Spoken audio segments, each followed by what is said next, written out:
ஆனா நாங்க போராட்டம் அறிவிக்கல, நாங்க போராட்டத்தை தூண்டல. போராட்டத்துக்கு என்ன ஒரு ஆளா கூப்பிட்டுருந்தாங்க. நான் உள்ளூர்ல ஒரு பூர்வீக குடி, நான் இந்த ஊர் மக்களின் ஒரு நபர், அதனால என்னை கூப்பிட்டு இருந்தாங்க. நான் வந்தேன், என்னோட ஆதங்கத்தை நான் சொன்னேன். எனக்கு ஒரு ஆதங்கம் இருக்கு, நாங்க இந்த பூர்வீக குடி. நான் நிறைய கேட்கணும்னு நினைச்சேன். முதவே சொல்லியிருந்தாங்க கோயில ரொம்ப வைய வேணாம்.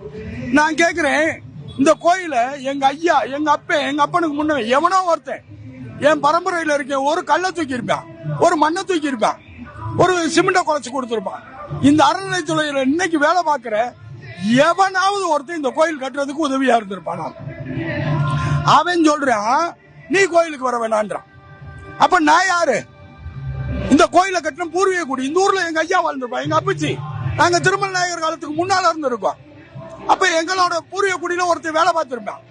எங்களுக்கு இல்லாத அதிகாரம் இவனுக்கு எப்படி வந்துச்சு? நாங்க போடுற பிச்சை காசை எடுத்து பொழைக்கக்கூடிய கோயில் அதிகாரிக்கு என்ன அதிகாரம்? அப்ப எங்களுக்கு இந்த அதிகாரம் இல்லையா? சொந்த வீட்டுக்காரன வாடகை வீட்டுல வந்து குடியிருக்கவே விரட்டின மாதிரி இருக்குது. அதான் அறநிலையத்துறை செயல்பாடை கேட்டீங்கன்னா கேவலமா இருக்கு, வெக்கமா இருக்கு. இவங்க பேசாம கிறிஸ்தவ அறநிலையத்துறைக்கு மாறிடலாம். நீங்க கேக்குற சேகர் பாபுன்றவரே ஒரு கிறிஸ்தவர், அல்லோலியா அவரை எல்லாரும் கூப்பிடுறாங்க. அவரை போய் அறநிலையத்துறைக்கு போட்டா எப்படி இந்த தமிழக அரசு விளங்கும்? கல்வி அமைச்சரா இருக்கணும், படிச்சவனா இருக்கணும். ஒரு மருத்துவர் இருக்கவங்க, சுகாதாரத்துறைக்கு போறவங்க ஒரு டாக்டரா இருக்கணும்.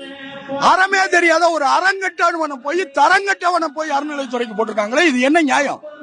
அப்ப அது அப்படிதான் இருக்கும். அதனாலதான் இரவுல கும்பாபிஷேகம், இரவில் திருவிழாக்கள் நடக்கும் கலாச்சாரமே முஸ்லிம் கலாச்சாரம்.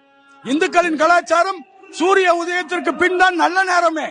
கெட்ட நேரம், யமகண்டம், குளிகை எதையா இருந்தாலும் சூரிய உதயத்திலிருந்து அஸ்தமனத்திற்குள் தான் முடியும். இதை மீறி முதவே வந்து நான் செய்யறது அற்பத்தனம். யாருமே பார்க்கல எங்க ஊர்ல. இதுபோல டோக்கன் விற்கப்பட்டது 2000 5000 விற்கப்பட்டது. பூரா வெளியூர்காரன், உள்ளூர்காரன் ஒருத்தனை கூட கும்பாபிஷேகத்துக்கு இந்த மாதிரி பயல்களை கூப்பிட்டு வச்சுக்கான்னு கொடுக்கல. உள்ளூர்காரன் பார்க்காத கும்பாபிஷேகம் அயலூர்காரன் மட்டும் பார்த்தா இந்த முருகன் சந்தோஷப்படுவாரா? எனக்கு கோயில் கட்டி வச்ச அவன் வரலையேன்னு ஏங்க மாட்டாரா? என் வீட்டை கூட ஒரு கொத்தனார் கட்டி இருந்தானா அவனுக்கு கிரகப்பிரவேசத்தை அன்னைக்கு ஒரு வேட்டி சட்டை எடுத்து கொடுத்து சந்தோஷப்படுத்தணும்.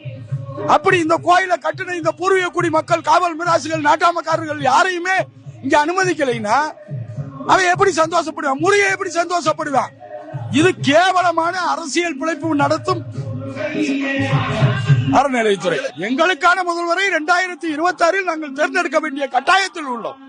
இத மாதிரி எல்லா ஊர்லயும், திருச்சிறையில இருந்து திண்டுக்கல்ல இருந்து தேனி மாவட்டத்தில் விளக்கத்தை எல்லா ஊர்லயும் எல்லா இடத்துலயும் பிரச்சனை. நாங்க அவரை மக்கள் முதல்வர்னு ஏத்துக்கிறோம்.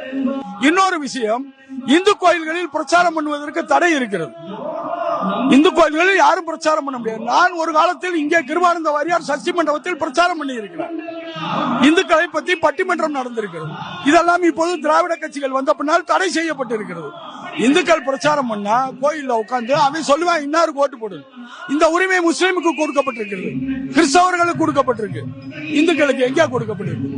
இவனை ஒன்று சேர்க்க ஒரு ஆயுதம் கோயில், அந்த கோயிலை அரசாங்கம் வைத்துக் கொண்டது. அப்புறம் எப்படி இவனை ஒன்று சேர்க்க முடியும்? ஆகையால் தான் இந்த கோயிலை அரசாங்கம் வைத்திருக்கிறது.